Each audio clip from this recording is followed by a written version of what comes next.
ನಮಸ್ಕಾರ ಸ್ನೇಹಿತರೆ, ಈ ವರ್ಷದ ಎರಡನೇ ಮತ್ತು ಕೊನೆ ಚಂದ್ರಗ್ರಹಣ ಇದೇ ಸೆಪ್ಟೆಂಬರ್ 7ರಂದು ನಡೆಯಲಿದೆ. ಇದನ್ನ ಕೆಂಪು ಚಂದ್ರಗ್ರಹಣ ಅಥವಾ ರಕ್ತ ಚಂದ್ರಗ್ರಹಣ ಅಂತೇಳಿ ಕರೆಯಲಾಗುತ್ತೆ. ಕುಂಭರಾಶಿಯಲ್ಲಿ ಈ ಗ್ರಹಣ ಸಂಭವಿಸ್ತಾ ಇದ್ದು ಭಾರತದಲ್ಲಿ ಕೂಡ ಗೋಚರ ಆಗುತ್ತೆ. ಸಾಕಷ್ಟು ಚಂದ್ರಗ್ರಹಣಗಳು ಭಾರತದಲ್ಲಿ ಗೋಚರ ಆಗಲ್ಲ. ಆದರೆ ಸೆಪ್ಟೆಂಬರ್ನಲ್ಲಿ ನಡೆಯೋ ಚಂದ್ರಗ್ರಹಣ ಭಾರತದಲ್ಲಿ ಗೋಚರ ಆಗೋದ್ರಿಂದ ಧಾರ್ಮಿಕ ನಂಬಿಕೆಗಳ ಆಧಾರದಲ್ಲಿ ನಡೆದು ಬಂದಂಥ ಆಚರಣೆಗಳನ್ನು ಮಾಡಬೇಕಾಗುತ್ತೆ.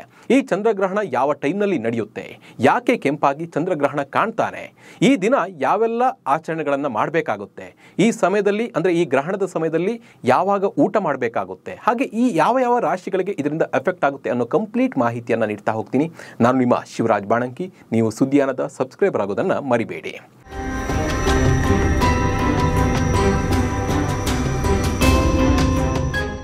ರಕ್ತ ಚಂದ್ರಗ್ರಹಣ ಸೆಪ್ಟೆಂಬರ್ 7ರಂದು ಅಂದರೆ ಭಾದ್ರಪದ ಮಾಸದ ಶುಕ್ಲ ಪಕ್ಷದ ಭಾನುವಾರದಂದು ನಡೆಯಲಿದೆ. ಈ ಗ್ರಹಣವು ಪೂರ್ವ ಭಾದ್ರಪದ ನಕ್ಷತ್ರದಲ್ಲಿ ಕುಂಭ ರಾಶಿಯಲ್ಲಿ ಸಂಭವಿಸಲಿದೆ. ಗ್ರಹಣದಲ್ಲಿ ಸೂರ್ಯ ಮತ್ತು ಚಂದ್ರರ ಸಂಯೋಗವು ಕುಂಭ ರಾಶಿಯಲ್ಲಿ ಸಂಭವಿಸುತ್ತದೆ.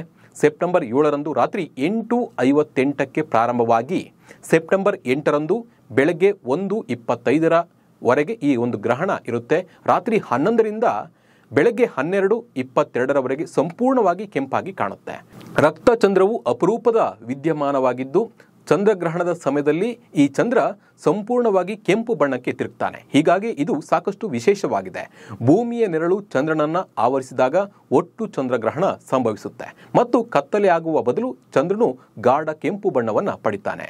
ಇದನ್ನ ಬ್ಲಡ್ ಮೂನ್ ಅಂತ ಕೂಡ ಕರೆಯಲಾಗುತ್ತೆ. ಈ ಬಾರಿ ಭಾರತದಲ್ಲೂ ಕೂಡ ರಕ್ತ ಚಂದ್ರಗ್ರಹಣವು ದೇಶದ ಬಹುತೇಕ ಎಲ್ಲ ಭಾಗಗಳಲ್ಲೂ ಗೋಚರಿಸುತ್ತೆ. ಲಕ್ನೋ, ದೆಹಲಿ, ಕೋಲ್ಕತ್ತಾ, ಚೆನ್ನೈ, ಬೆಂಗಳೂರು, ಮುಂಬೈ, ಪುಣೆ, ಗೋವಾ ಹಾಗೂ ಹೆಚ್ಚಿನ ಸ್ಥಳಗಳಲ್ಲಿ ಈ ಒಂದು ಗ್ರಹಣ ನಿಮಗೆ ಕಾಣಸಿಗುತ್ತೆ. ಮಳೆಯ ವಾತಾವರಣವಿದ್ರೆ ಇದು ಕಾಣಿಸಲ್ಲ, ಬಟ್ ಆಕಾಶ ಕ್ಲಿಯರ್ ಇದ್ರೆ ಈ ಒಂದು ಗ್ರಹಣವನ್ನು ನೀವು ಕಣ್ತುಂಬಿಕೊಳ್ಬಹುದು. ಇನ್ನು ಧಾರ್ಮಿಕ ವಿಚಾರಕ್ಕೆ ಬರುವುದಾದರೆ ಒಟ್ಟಾರೆಯಾಗಿ ಗ್ರಹಣದ ಅವಧಿ 3 ಗಂಟೆ 31 ನಿಮಿಷಗಳ ಕಾಲ ಇರುತ್ತೆ. ಗ್ರಹಣ ಆಚರಣೆ ಮಾಡುವವರು ಗ್ರಹಣ ಸ್ಪರ್ಶ ಕಾಲದಲ್ಲೂ ಹಾಗೂ ಮೋಕ್ಷವಾದ ನಂತರ ಉಟ್ಟ ಬಟ್ಟೆಯಲ್ಲೇ ಸ್ನಾನವನ್ನು ಮಾಡಬೇಕು. ಸೆಪ್ಟೆಂಬರ್ 7ನೇ ತಾರೀಕು ಮಧ್ಯಾಹ್ನ 12:15ರ ಒಳಗಾಗಿ ಊಟವನ್ನು ಮಾಡಿ ಮುಗಿಸಬೇಕು.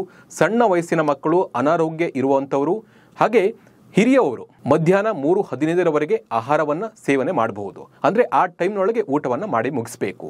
ಜ್ಯೋತಿಷ್ಯಗಳ ಪ್ರಕಾರ ಕರ್ಕಾಟಕ, ಕುಂಭರಾಶಿಯವರಿಗೆ ಈ ಒಂದು ಗ್ರಹಣದ ಎಫೆಕ್ಟ್ ಬೀಳುತ್ತೆ.